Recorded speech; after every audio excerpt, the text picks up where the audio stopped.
What's up, guys? Mike here from The Art of Guitar. I just got done watching The Joker, or it's actually called just Joker, for the second time.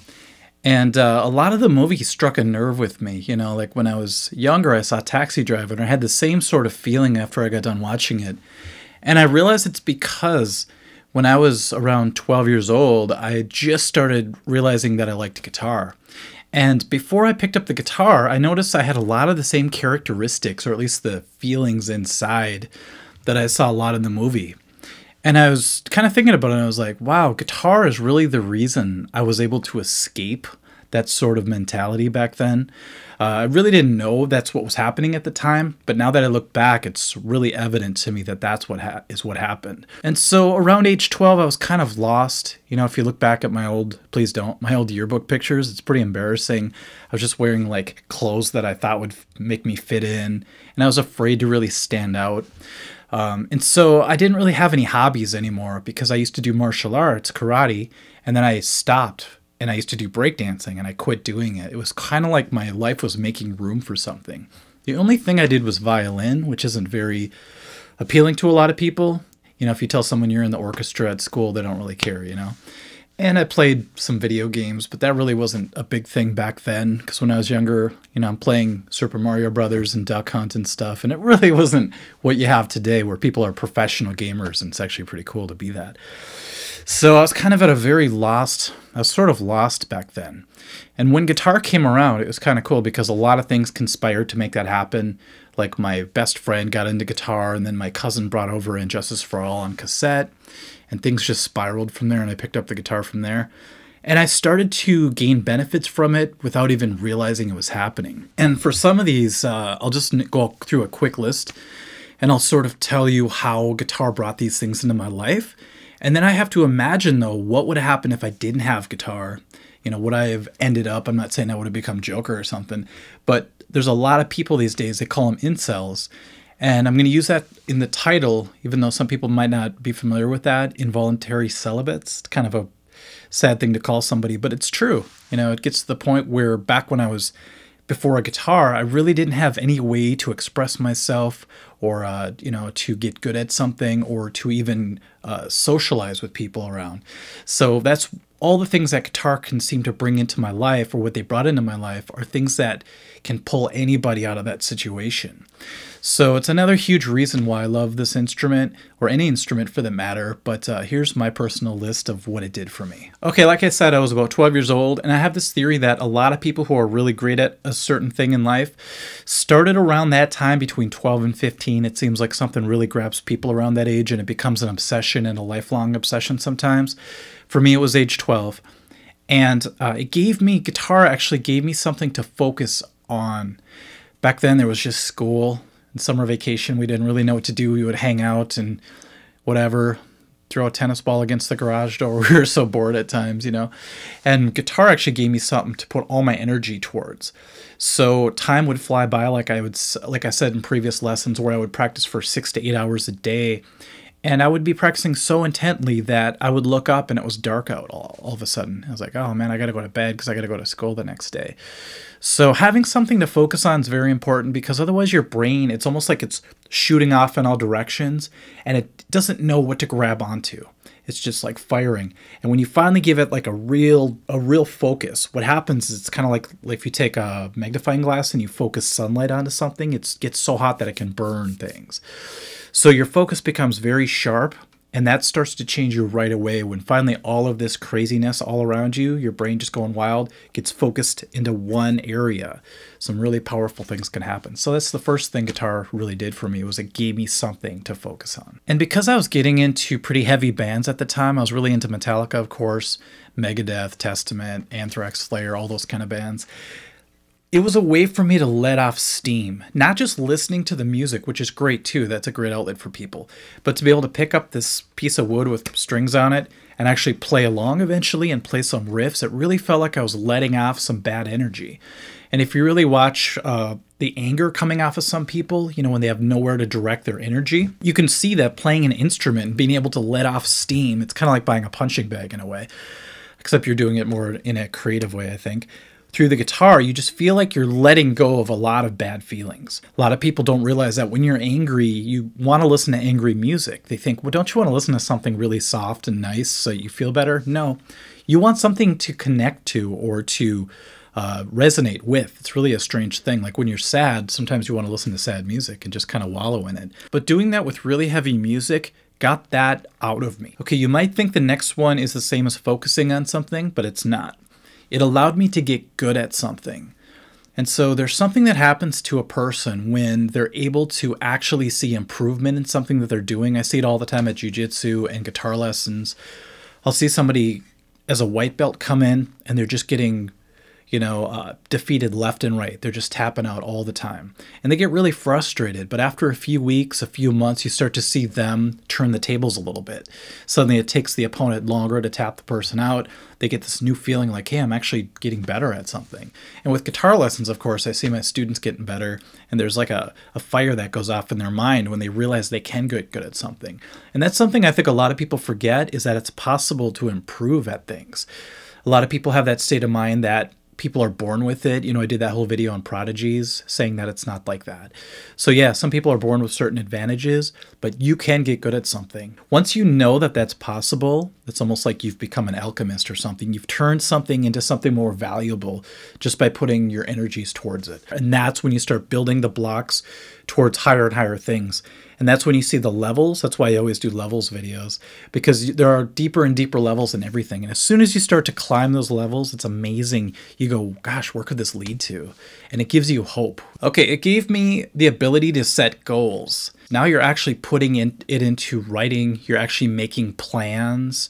And it teaches you that if you make goals and you start to really work towards them and you can accomplish them, they are achievable, which is really cool. It sounds a little generic sometimes when you talk real motivation. People think it's kind of like just talk to get you going and then that's it.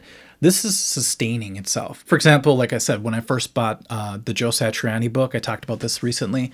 It's a really hard book. If I picked it up today, Flying in a Blue Dream, I'd still have a lot of trouble with a lot of that book. But my goal was just to play one part of a particular song. And I chipped away at it, worked really hard. I focused on it. I saw a little bit of progress. And over a couple months period of time, I was able to play it all right. You know what I mean? And because I was playing something so difficult, all the other songs that were easier were playable finally. So like the Crazy Train riff, some Iron Man solo parts, all that became very playable because I aimed pretty high with my goals. So having goals is a great thing because it does make you feel like you're making progress and you can actually have tangible results. Like, yes, I can play Midnight, or I can play this part of Eruption or whatever. Guitar got me through school, which I really dreaded at the time, because it always felt like I had this little secret inside. So I'd be in study hall, for example, and I'm supposed to work on my homework, which I never did. And I'd look around and see everybody just kind of working or sleeping or whatever. And I thought, to get through this, usually it would be a bummer. But because I know I'm going to go home and pick up the guitar, it's like I had this little secret burst of energy. So it got me through the day no matter what happened, no matter how many classes I dreaded, no matter who picked on me or what happened or how many girls rejected me or whatever. I was like, I don't care. I've got something waiting at home. And that's huge. It's like having a friend with you all the time. I know it sounds kind of weird, but it's sort of like you always have someone to hang out with when you get home. And so what I would do is I would get off the bus. I'd be like, glad that's over. Make my way home. I probably drank half a 2-liter of Dr. Pepper or something back then. I was so unhealthy. But then I would sit in my room and just play guitar. I was like, okay, I'm back to where I need to be. So it's kind of a good feeling, like coming home and having something to look forward to after a long day of going somewhere I didn't want to be. Something that's overlooked a lot with, I think, a lot of guys is we're not really encouraged to be creative and express ourselves. If you're on a football team and you're the quarterback and you can throw a ball at somebody, people applaud you. You're the greatest thing ever, right? But if you say, I want to express how happy I am or how sad I am, it's usually looked down upon. And there's a lot of desperate guys out there that I know of. And I could see how this could easily push you into the incel world, where you can't even express yourself through any type of means. So if you play a really, let's say, sad solo, and people hear it or whatever, they're not going to think you're being like sappy like they would if you wrote a poem or something and read it out loud in class. So it's a good way to get your foot in the door of expressing yourself. You have many emotions that you can portray through the guitar. And then later, it usually adds to more creative endeavors because you're not as afraid to express yourself because you had a good starting point with the guitar. I was terrible with social situations. I still am, but it made me so much better because I started a band with my best friend, and all of a sudden we had a 4-piece band, and we formed this bond of friends, and it was really cool to have that. Everybody likes to have like a club or something that they belong to at that age especially. And so I was able to form really strong bonds, and I'm still friends with them to this day. But it was really cool to feel that. We all got better together, and we worked towards a goal. And next thing you know, we're walking through the hallways at school, and the same people that used to tease us, you know, some of the jocks, were like, hey guys, what's up? And they're actually trying to be friends with us. So we thought that was a weird turn of events. So it really forced me to be more social. So it opened me up to that. But it was strange because I was basically invisible to girls and women back then. And all of a sudden, just because I play this piece of wood and make music with it, that wasn't a problem anymore. I'm not saying I got a bunch of dates or something like that, but I made a lot of new friends, and I actually ended up breaking out of the friend zone with some people. And I think that's a huge part of becoming an incel, is when you don't feel like you're ever going to have a chance dating anybody. So I'll do a whole video on dating. I've got a whole thing about that, but I just wanted to put that in there a little bit. That guitar, because it forced me to be more social and it gave me something to get really good at, changed a lot of my the vibe I was giving off. And next thing you know, people were actually contacting me versus me reaching out in desperation to everybody. All of those things put together equals more confidence. When you don't really have anything that you're good at and you're always unsure of yourself, you could really lack confidence. And that really sort of keeps people away from you sometimes, because when you're not confident, you overcompensate, it seems like. At least I did.